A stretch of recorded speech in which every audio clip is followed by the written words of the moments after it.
Chevella declaration హామీలను అమలు చేయాలని డిమాండ్ చేస్తూ మాదిగ రిజర్వేషన్ పోరాట సమితి ఆధ్వర్యంలో నిరసన చేపట్టారు. అంబేద్కర్ అభయహస్తం కింద ప్రతి దళిత కుటుంబానికి 12 లక్షల సాయం, 3 ఎకరాల భూమి వంటి హామీలను ప్రభుత్వం విమర్శించిందని రాష్ట్ర అధ్యక్షులు మేడి పాపయ్య మాదిగ ఆగ్రహం వ్యక్తం చేశారు. ఈ కార్యక్రమంలో ఎస్సీ కార్పొరేషన్ చైర్మన్ ప్రీతం పాల్గొని సమస్యలను సీఎం దృష్టికి తీసుకెళ్తామని హామీ ఇచ్చినప్పటికీ తమ డిమాండ్లు నెరవేరే వరకు పోరాటం ఆపబోమని ఎంఆర్పీఎస్ నేతలు స్పష్టం చేశారు. మరి ముఖ్యంగా నేను ధర్నా పెడుతున్నానంటే ఇది ధర్నా కాదు, డిమాండ్స్. మరి రాష్ట్ర ప్రభుత్వంలో ఉండి ఎస్సీ కార్పొరేషన్ చైర్మన్గా మీరు వెళ్తారా అంటే నా జాతి బిడ్డల కోసమని ప్రభుత్వమైన ప్రతిపక్షమైన వారి పట్ల నేను నిల్చోవాలి కాబట్టి తప్పకుండా వెళ్తా అని చెప్పిన. మీరు పెట్టే డిమాండ్స్ ఏమి కొత్తవి కాదు, పెద్దవి కాదు, తప్పకుండా పరిష్కరించదగ్గ విషయాలే. కాబట్టి పాపన నాకు మినిస్టర్ క్వార్టర్స్లో కలిసినప్పుడు వారు కరపత్రం ఇచ్చినప్పుడు మొట్టమొదటిగా కరపత్రం చదివిన. అదే రోజు మాదిగ ఉద్యోగులకు సంబంధించి ఒక మీటింగు శిల్పారామంలో ఉంటే అదే రోజు వేదిక మీద ముఖ్యమంత్రి గారికి ఆ కరపత్రం ఇచ్చి పాపన్న నాయకత్వంలో మరి వీళ్ళు మీటింగ్ పెట్టుకుంటారు అని అంటే ముఖ్యమంత్రి గారు కూడా నాతో అన్నది, తప్పకుండా నువ్వు ఆ మీటింగ్కి హాజరై మన ప్రభుత్వం ఏం చేయబోతుందో చెప్పాల్సిన అవసరం ఉందని చెప్పి ముఖ్యమంత్రి గారు ఆదేశించారు. మిత్రులారా, వాస్తవం ఏంటంటే ఆనాడు భూమి కోసం, ముక్తి కోసం, మాతృదేశ విముక్తి కోసం సాయుధ పోరాటం మొదలైతే తెలంగాణ రాష్ట్రం అనేది ఓ గచ్చగట్టినా, డప్పు కొట్టినా, ఏం చేసినా ఈరోజు తెలంగాణ రాష్ట్రం ఏర్పడ్డదంటే మన మాదిగలు లేనిది, మన దళితులు లేనిది తెలంగాణ రాష్ట్రం ఏర్పడలేదని చెప్పి చెప్పాల్సిన అవసరం ఉంది. ప్రతి ఒక్క గ్రామంలో ఆనాడు డప్పు పట్టుకొని నా అక్కలు గలమెత్తి గజ్జలతో నాట్యం ఆడుతూ తెలంగాణ ఎందుకు రావాలి, తెలంగాణ వస్తే ఆనాడు భూమి కోసం, ముక్తి కోసం, మాతృదేశ విముక్తి కోసం సాయుధ పోరాటం ఏర్పడితే మరి నీళ్ల కోసం, నిధుల కోసం, నియామకాల కోసం అని తెలంగాణ రాష్ట్రం రావాలని చెప్పి నా దళిత అక్కలు గజ్జగట్టుకొని పాట పాడుతుంటే ప్రతి ఒక్క తెలంగాణ ప్రజలు తెలంగాణ కోసమని రోడ్ల మీదకి వస్తే తెలంగాణ వచ్చింది. మిత్రులారా, వచ్చిన తర్వాత అది రావటానికి మా పాపన్న జైలుకి వేయండు, నన్ను కూడా జైలుకి తీసుకుపోయిండు. పాపన్న కష్టపడ్డారు, నన్ను కూడా కష్టపెట్టిండు.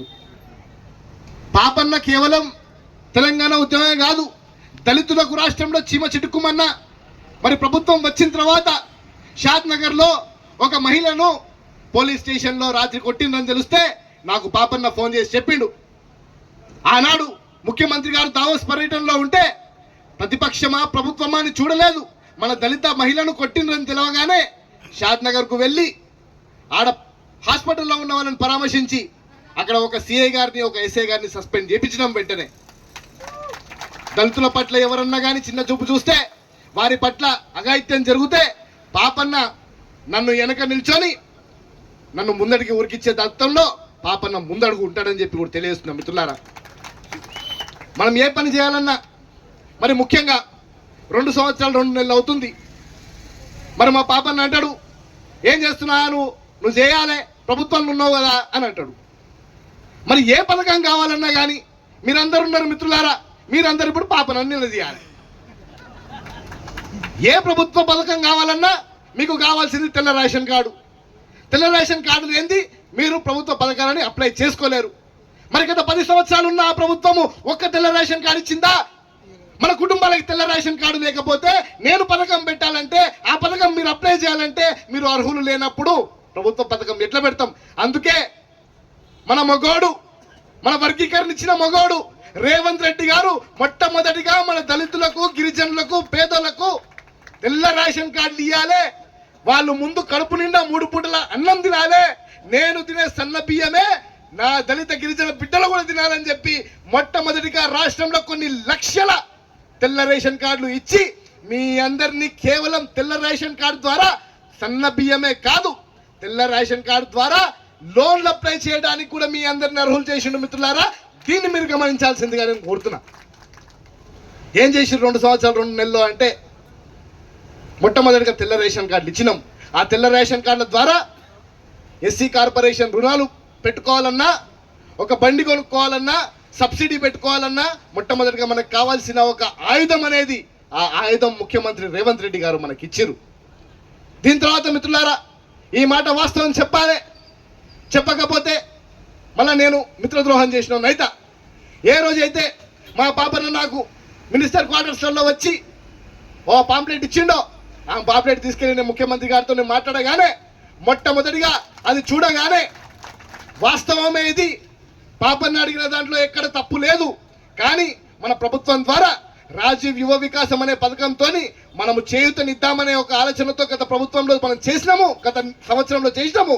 కానీ రాజీవ్ యువ వికాసం పథకం మీద కొంతమంది కుట్రదారులు, అదే బీఆర్ఎస్ పింకీలు పోయి కోర్టులో కేసు వేస్తే ఏదైతే సెలక్షన్ కమిటీ ఉందో దాని మీద కోర్టు కేసు పడడంతో యువ వికాసం ఆగిపోయింది. అయినా కూడా అన్న మనం దాని గురించి వెయిట్ చేయొద్దు. పాపన్న అడిగే డిమాండ్స్, ఈ పాంప్లెట్లో ఉన్న డిమాండ్స్ ప్రతి ఒక్కటి కూడా ఆనాడు బాబాసాహెబ్ అంబేద్కర్ ఏ విధంగా అయితే రాజ్యాంగం గురించి పూర్తి స్థాయిగా హక్కుల గురించి రాసిండో, ఈ పాంప్లెట్లో పూర్తి స్థాయిగా దళితుల హక్కు గురించి రాసిండ్రు.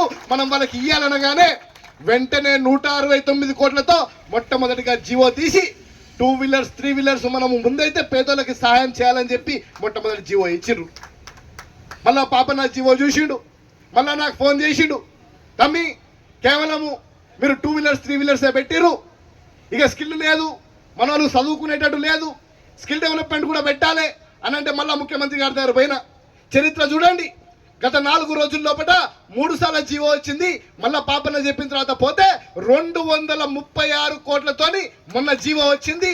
అందులో ఏ చేతులతోనైతే దళితులు చెప్పులు కుట్టేటోళ్ళో ఈ రోజు అదే చేతులతోని డ్రోన్లు ఎగిరేయాలి, ఆ డ్రోన్ల ద్వారా పూర్తి స్థాయిగా వీడియోగ్రఫీ చేయాలి, జిపిఎస్ చేయాలి. అదే విధంగా డ్రోన్ల ద్వారా ఎంతో మంది పూర్తి స్థాయిగా ఈ వ్యవసాయం చేయాలనే ఉద్దేశంతో డ్రోన్లను కూడా పెట్టినాం. మిత్రులారా, మేము కానీ ఏ సంఘాలలో అడగలే ఓ దళితుని ముఖ్యమంత్రి చేయమని. మీరు చేస్తా అని మీరు మోసం చేసిండ్రు. సరే, మీరు మోసం చేసిండ్రు, కనీసం ఓ డబుల్ బెడ్రూమ్ ఇల్లు ఇస్తారనుకున్నాం. కానీ ఆనాడు ఈరోజు ఇల్లులు కావాల్సింది నీలాంటి పేదోనికి, మన మాదిగోనికి, మన ఇంటి కింద ఉన్న వాళ్ళకి. సంవత్సరాల్లో ఒక్క ఇల్లు ఇవ్వలేని పరిస్థితి. అసైన్ భూములను చూసుకుంటే ఆనాడు ఇందిరాగాంధీ గారు అసైన్ భూములు మనందరికి ఇచ్చిన పరిస్థితులు ఉంటే గత ప్రభుత్వం డంపింగ్ యార్డులైనా ప్రకృతి వేదికలైనా వాళ్ళ పార్టీ ఆఫీస్ కోసమై కొత్త చట్టాలు తీసుకొచ్చే ప్రయత్నం చేస్తున్నాం. దానికి కూడా మీరందరూ ఆశీర్వదించాలని చెప్పి పూర్తి స్థాయిగా పోరాడుతున్నాం. మిత్రులారా, 3 దశాబ్దాల ఉద్యమంలో మా పాపన్న నాయకత్వం విషయంలో పాపన్న ఎన్నోసార్లు లొల్లి పెట్టుకున్నాడు. కాంగ్రెస్ పార్టీలో ఉన్న మాలలతో లొల్లి పెట్టుకున్నాడు, అన్ని పార్టీలు ఉన్న మాలలతో లొల్లి పెట్టుకున్నాడు.